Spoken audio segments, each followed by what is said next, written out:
চিত্তপুর গ্রামের রঘু নামে এক জমিদার ছিল। তার বিষয় সম্পত্তি অনেকই ছিল, কিন্তু তার কোনো পুত্র সন্তান ছিল না।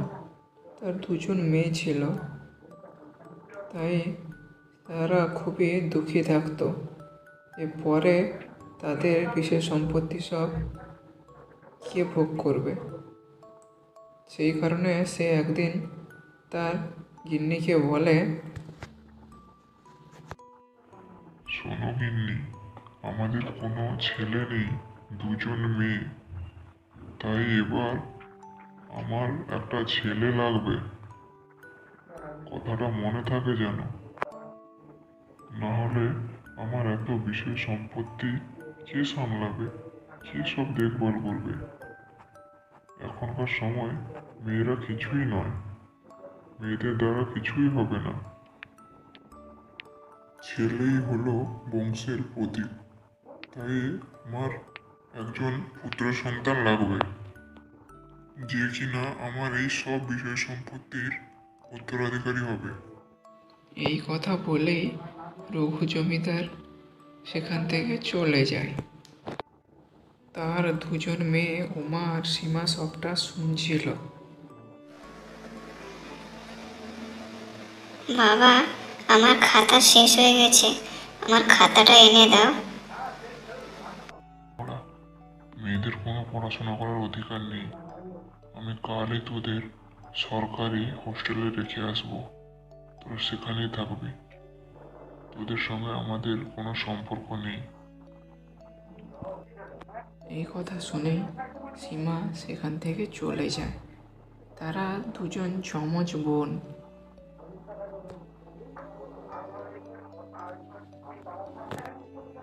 তারপর রঘু জমিদার তাদেরকে সরকারি হোস্টেলে রেখে আসে। এভাবে কিছুদিন যাওয়ার পরে তাদের ঘরে একটা ছোট পুত্র সন্তানের জন্ম হয়। তারপর সে তার দুই মেয়েকে নিয়ে আসে তার পুত্র সন্তানকে দেখানোর জন্য। এভাবে কিছুদিন চলতে থাকে। তারপর সে তার মেয়েদেরকে আবার হোস্টেলে ছেড়ে আসে এবং তার পুত্র সন্তানও ধীরে ধীরে বড় হতে থাকে। এভাবে বেশ কিছু বছর কেটে যাওয়ার পর কি গো, ছেলে তো অনেক বড় হয়ে গেল, এবার তো তাকে স্কুলে পাঠাতে হবে, না কি বলো তুমি? নাহলে এই ছেলে দিন দিন যা বদমাশ হচ্ছে। শোন বাবু, এবার থেকে তুই স্কুলে যাবি, নাহলে খুব মার খাবি কিন্তু, বলে দিলাম। তোকে একটা ভালো বোর্ডিং স্কুলে রেখে আসবো, যেখানে তুই অনেক বড় হতে পারবি। হ্যাঁ গিন্নি, তুমি একদম ঠিক বলেছ। ছেলে যদি পড়াশোনা না করে তাহলে আমার এত বিষয় সম্পত্তি দেখবে কে শুনি? আমি তাকে শহরে রাখার ব্যবস্থা করছি। যত তাড়াতাড়ি সম্ভব আমি তাকে বাইরে পড়াশোনা করতে পাঠাবো। তারপর সে তাদের পুত্র সন্তানটিকে বেশ কিছু বছরের জন্য বাইরে পড়াশোনা করতে পাঠায় এবং কিছু বছর পর তার পুত্র সন্তানটি বাড়িতে ফিরে আসে।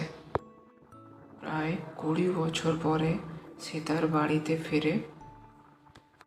যখন সে বাড়িতে ফিরে তখন তার বাবা মা দেখে যে সে একজনকে বিয়ে করেছে। আর সে এসে তার বাবা মাকে বলে, বাবা মা, তোমরা কেমন আছো? এ দেখো, আমি বিয়ে করেছি, তোমাদের নতুন বৌমা। এবার থেকে আমি শ্বশুর বাড়িতে থাকবো। ওনার অনেক বড় বিজনেস, আমি ওনার ব্যবসা দেখাশোনা করব।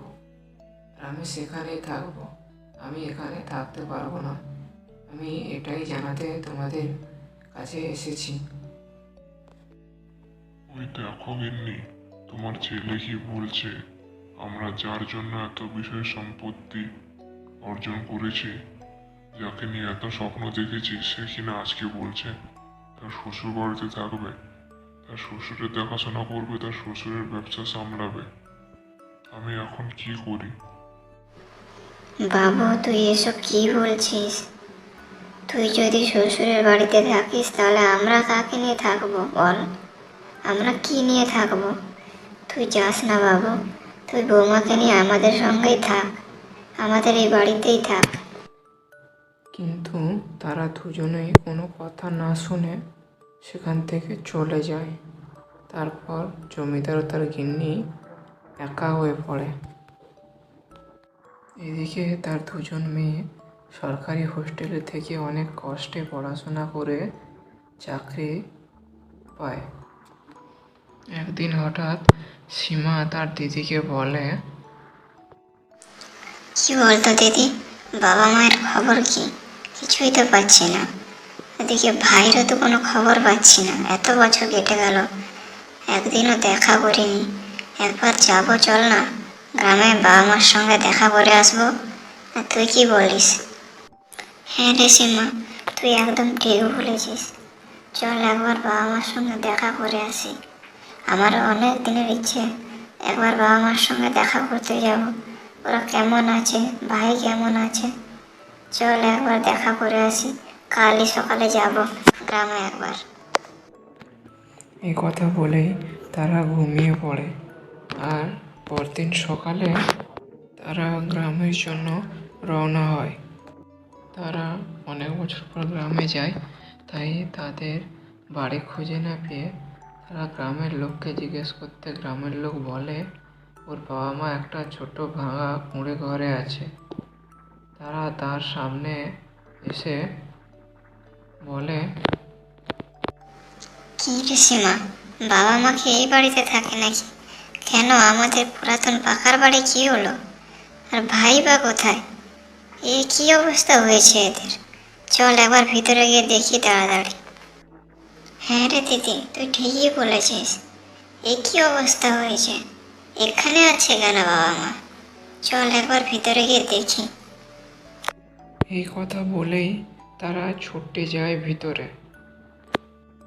তারা ভিতরে গিয়ে দেখে তার বাবা মা একটা খাটে বসে আছে। ভিতরে গিয়ে তার বাবা মাকে বলে, বাবা, তোমাদের একই অবস্থা, তোমরা এখানে কি করছো? আর ভাই বা কোথায়? আমাদের এত বিষয় সম্পত্তি সবকিছু কোথায়? তোমরা এই ভাঙা বাড়িতে কেন আছো বলো? কি বলবো রে মা, তোদেরকে বাইরে পাঠিয়ে তোর ভাইকেও আমি পড়াশোনা করার জন্য বাইরে পাঠিয়েছিলাম।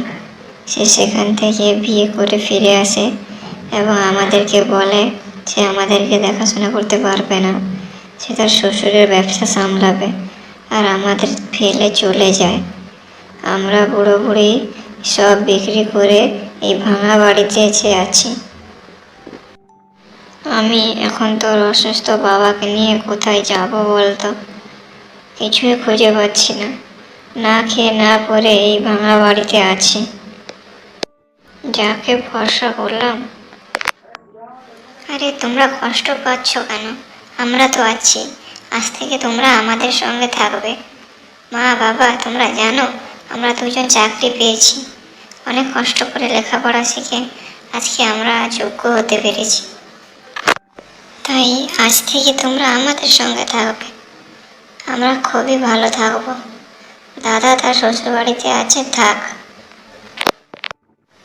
না না, তৈরি হয়ে নাও তো, আর কষ্ট পেতে হবে না, আজ থেকে তোমরা আমাদের সঙ্গে থাকবে।